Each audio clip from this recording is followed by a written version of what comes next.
En fait, le regard que l'on a sur ce qui se passe, c'est un regard éduqué, à regarder comment ça devrait être. Ce qu'il y a est refusé, puisque tu apprends comment toutes les choses devraient être. Donc quand tu vois les choses qui se passent,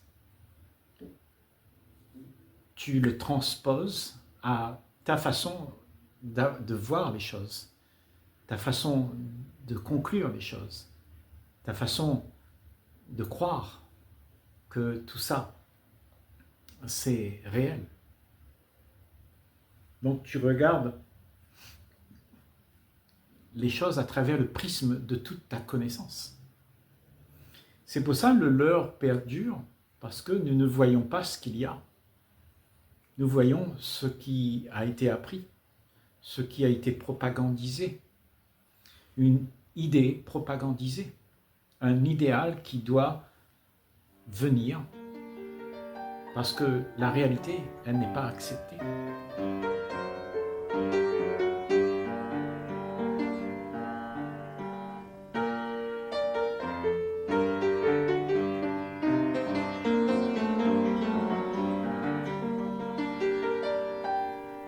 De tous les temps de l'histoire de la race humaine, la réalité, elle a été refusée. Parce que la réalité n'a rien pour toi dedans. Et ce que tu veux, c'est prendre quelque chose pour pouvoir te réconforter, prendre un état d'esprit où tu crois exister à travers ce que tu as pu amasser. Parce que autrement, si tu n'existes pas, alors tu es mis de côté. Tu es pour le monde inexistant, puisque tu n'existes pas selon les concepts de ce que la majorité, la volonté collective, prône. On veut tous voir la vie selon une conclusion établie. Et cette conclusion établie a fabriqué les normes, fabriqué la façon que tu dois te comporter, la morale que tu dois avoir. Mais rien de tout ça est vécu. Tout ça, ce sont des histoires que l'on se raconte et pour pouvoir exister au regard d'un monde qui est conforme à une certaine conclusion. Et cette conclusion, elle est propagandisée. C'est rentré dans les mœurs, dans des boîtes où tout est conclu de cette manière. Et si quelqu'un veut défier tout ce qui a été déjà compris, eh bien, il a un grand mal fou, parce que ce qui est établi est enraciné dans nos esprits. C'est une façon de voir, c'est une croyance qu'on a. Les choses sont établies de la sorte. Une femme doit se marier, un homme doit être fort. Si tu ne réussis pas, tu n'as pas d'avenir. Tout est impliqué dans une volonté collective qui te pousse à devenir ce que la norme établie propose. Et comme tout le monde a peur de ne pas être conforme à ce qui est proposé, parce que autrement tu n'es pas accueilli, tu es même rejeté. On ne porte pas attention sur toi. Ils sont tous indifférents de ce que tu peux être. Parce que pour eux, pour le monde, pour la volonté collective, être, ça veut dire réussir. Ça veut dire avoir de la notoriété. Ça veut dire avoir accompli tous les desseins qu'on propose. C'est-à-dire la réussite, la vie, la maison, la femme, les enfants, et tout ça.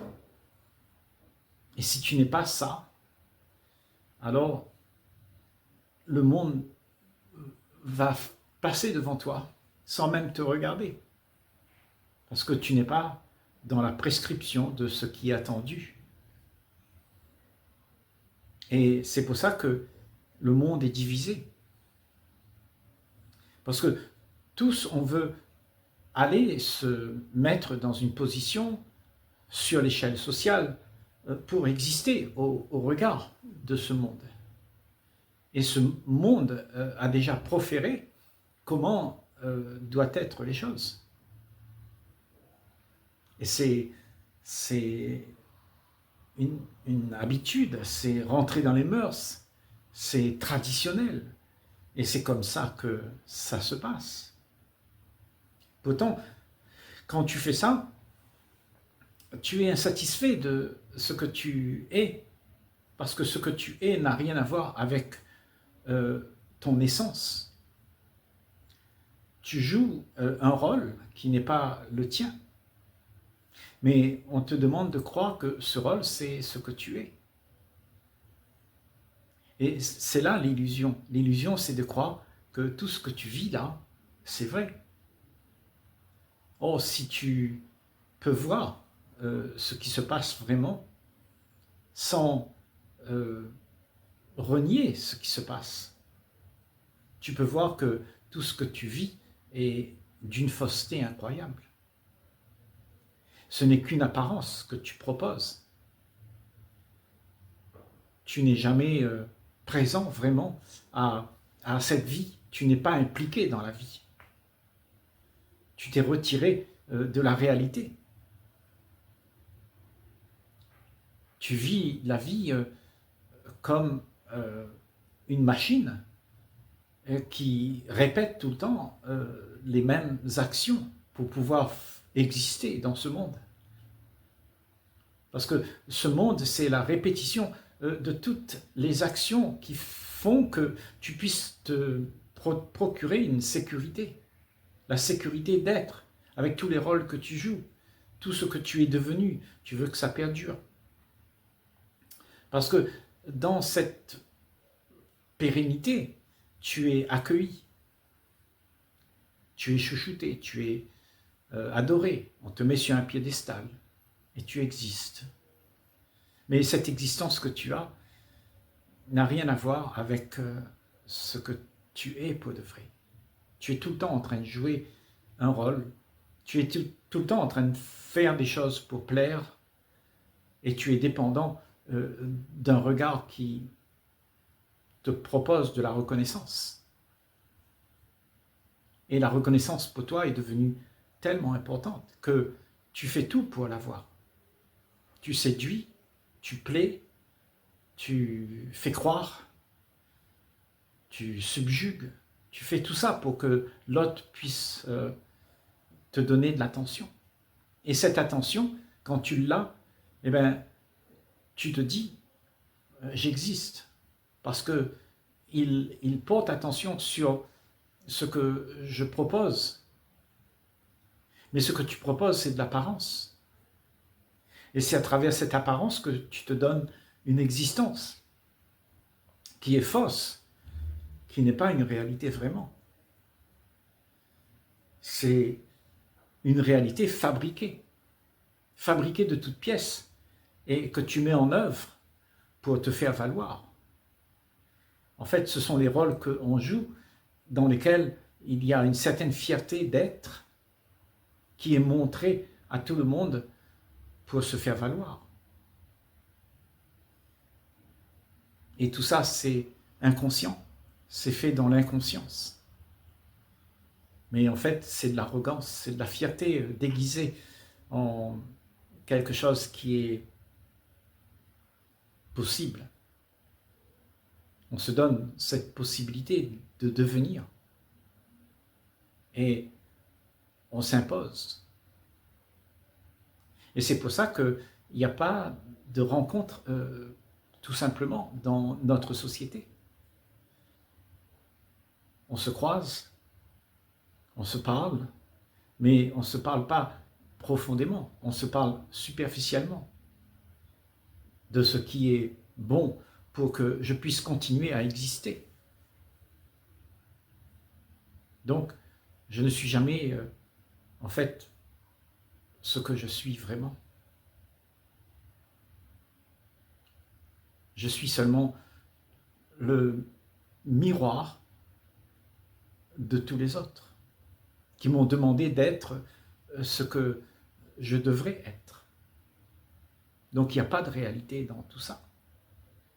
C'est pour ça que la mine de la plupart d'entre nous est en bas, désespérée, médiocre, et on continue à le vivre ainsi parce qu'on a peur de ne pas avoir l'assurance que quelqu'un va me donner de la reconnaissance.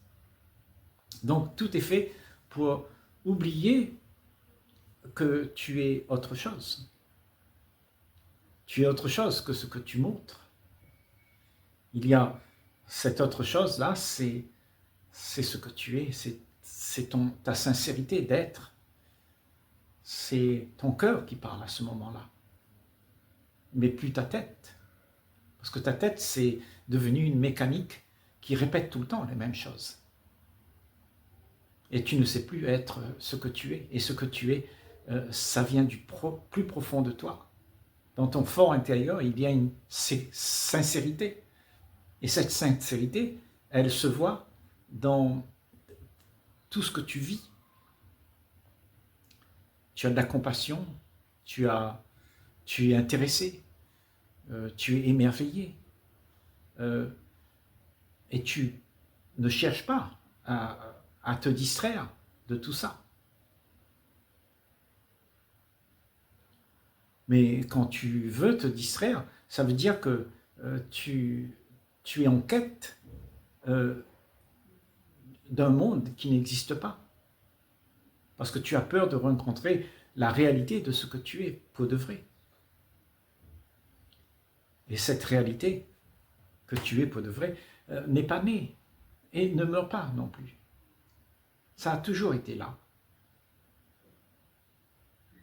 Il n'y a rien qui sera révélé. Mais tu crois que en devenant quelqu'un, il y a quelque chose, un certain but à avoir pour atteindre quelque chose. Et ça, c'est probablement l'excitation que l'on trouve à devenir. Parce que ça te donne un certain plaisir d'être ce que tout le monde regarde. Ça crée de la fierté, ça crée de l'activité de tous les jours, où tout le monde court pour pouvoir se faire valoir. Et à ce moment-là, il n'y a plus la joie. Il y a juste un monde mécanisé où les rôles sont joués, où les modes de vie s'installent et se répètent toujours de la même manière, sans que la joie de vivre, sans que la raison de vivre puisse être connue. La raison que tu connais, c'est la raison qui puisse te donner un peu de sécurité. Mais la vraie raison de vivre, en fait, tu ne la connais pas. Ta vie n'a pas de sens. Parce que tu es toujours en train de chercher quelque chose pour sortir du carcan dans lequel tu t'es donné d'être. Et tu es mal à l'aise parce que tu n'es pas vrai, tu es dépendant du regard de l'autre. Et tu as peur que l'autre ne te reconnaisse pas. Tu as peur que quelqu'un cesse de t'aimer. Tu as peur qu'on ne te considère pas. Donc tu brimes. Tu es dans l'insatisfaction, dans la frustration, parce que tu attends quelque chose qui viendra à l'extérieur de ta peau. Alors que ce que tu es vraiment n'a pas besoin d'attendre que quelque chose lui arrive. Parce qu'il n'y a rien qui arrivera. Ce qui arrive dans notre compréhension, c'est quelque chose qui va te sortir de ta médiocrité, de tous les trains-trains que tu vis. C'est ça que tu cherches. Mais en fait, il n'y a rien qui va arriver. Parce que ça, c'est éphémère. Rien qui doit arriver parce que tout est là déjà dans ce que tu es. Dans ce que tu exprimes. L'expression de ce que tu es est l'expression de la totalité. Il n'y a plus rien d'autre à faire valoir. Tout est là, dans cette expression. Et cette expression, c'est une expression qui ne divise pas, qui aime, qui prend tout, qui est affiliée au tout. C'est une expression qui montre la totalité, qui montre l'ensemble, sans que ces choses ne soient divisées. Ce que tu es est un seul ensemble, indissociable, impossible de séparer en ce que tu aimerais, c'est-à-dire entre ce que tu aimerais être et ce que tu es. C'est impossible de séparer, parce que c'est un seul ensemble qui ne peut pas être divisé. Mais nous avons l'habitude de chercher à l'extérieur de nous une vie qui sera convenable. Et tout ce que tu trouveras à l'extérieur de toi sera juste le miroir de toi-même. Tous les désirs que tu as faits sont partis à l'extérieur de ta peau, dans le monde. Et dans le monde, tu trouves tout ce que tu as construit, une réalité de ton mental. Et là-bas, dans le monde, tout ce que tu aimerais avoir, eh bien, tu poursuis tout ça.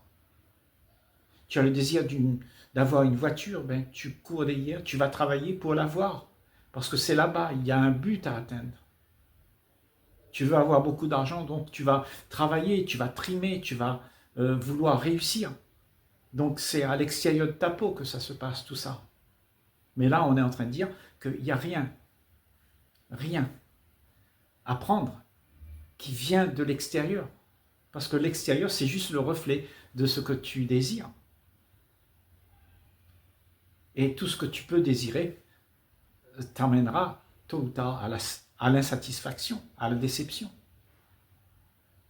Parce que rien ne peut remplir le vide que tu essayes de combler avec tout ce qui vient de l'extérieur. Ce vide que tu es ne peut pas être comblé avec des choses. Tu resteras toujours creux, insatisfait. Parce que ce vide, tu ne l'as pas investi. Tu veux juste le boucher pour faire en sorte que tu ne le voies pas. Tu veux esquiver la vraie nature de ce que tu es. Parce que quand tu es cette nature, ce vide, ce grand tout, alors ce que tu te donnes d'être doit être abandonné à ce moment-là. Puisque les deux ne peuvent pas exister simultanément. Il y a soit tu es rien, ou soit tu es quelque chose. Et ce quelque chose est faux.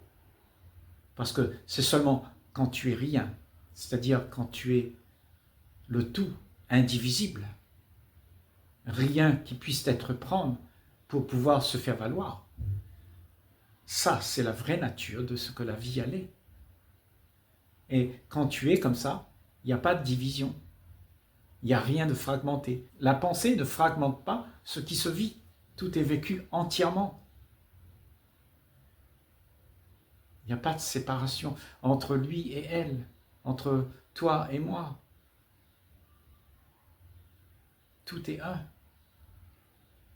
C'est parce qu'il y a cette croyance qu'il y a une séparation, que la rivalité se produit.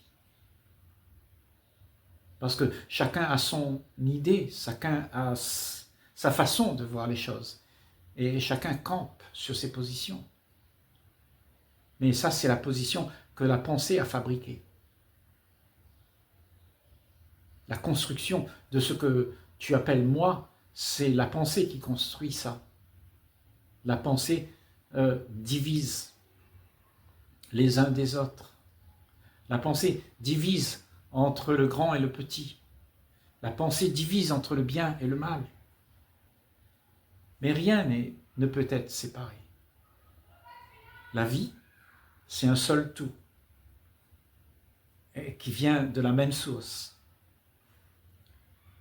Et cette source, elle est cristalline, pure, où tout est uni. Et si tu restes là, à l'entrée de la source, là où tout se passe vraiment, dans l'instant présent, là, alors tout ce qui coulera de cette source ne te concerne plus. Puisque quand tout est parti, quand tout se manifeste dans le temps, eh bien ça devient du passé. Mais tout est là, présent, dans la source qui est présente. Une source vivante qui jubile. Et c'est là que tu existes. L'existence de celui qui est. Rien.